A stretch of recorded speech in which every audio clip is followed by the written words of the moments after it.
사건 당시 여성은요 47살이었고요. 남성은 33살이었던 두 사람은 1년간 교제를 해왔던 사이입니다. 남성이 잦은 결근으로 이제 일을 그만두게 되면서 4천만 원의 채무 때문에 경제적으로 힘들어졌다고 하고요. 사건 당시 치매 노모와 함께 살고 있던 여성의 집에서 세 사람이 같이 생활을 하게 됩니다. 그런데 이 남성이 만남을 지속하는 동안 전혀 일을 구할 생각이 없이 계속 여성에게만 의존을 했다고 하고요. 이런 모습에 실망한 이 여성이 이제 힘드니까 좀 헤어져 달라라고 요구를 한 거죠. 그런데 이 남성이요. 치매 노모만 있을 때를 노려서 치매 노모에게 문을 열어달라고 속여서 들어간 다음에 여성한테 내가 지금 집에 들어와 있으니 빨리 와라. 피해 여성은 너무 무서운 나머지 이를 거부했죠. 그 남성은 자신을 피해서 PC방에 숨어있던 여성을 찾아 나섰던 겁니다.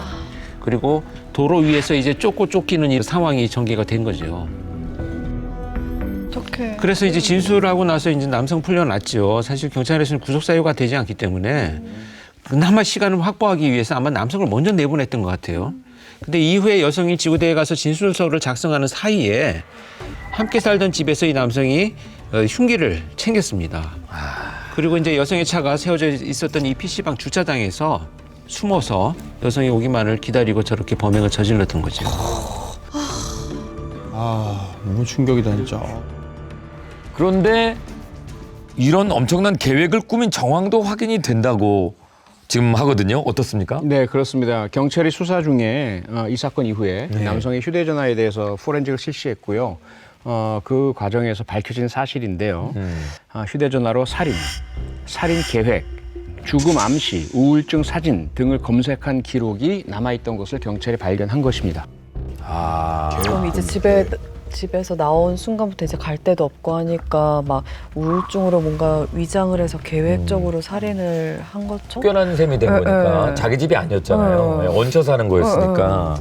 아무래도 결과까지 이어진 것을 보면 이미 그런 검사를 할 때부터 이 남자의 마음속에는 자신을 내쫓은 전 여자친구에 대한 그런 복수심, 분노, 죽여버리고 싶다라는 어떤 그런 살인 욕구까지 형성되었던 것은 분명해 보입니다. 사실 이별은 누구나 할 수 있잖아요. 그런데 상대방이 나에게 이별을 통보했을 때 이걸 못 받아들인 사람이 있어요. 자기 혼자 살아내갈 자신감이 없는 사람들이고 그 상대방에게 의존을 해왔던 사람이고요. 그런 의존 상태에 있었던 가해자는 자기 삶에 대한 거절로 받아들이는 거죠. 이런 어떤 심정이 더 강하게 작동하니까 이런 끔찍한 강력범죄를 저지르게 됩니다. 예.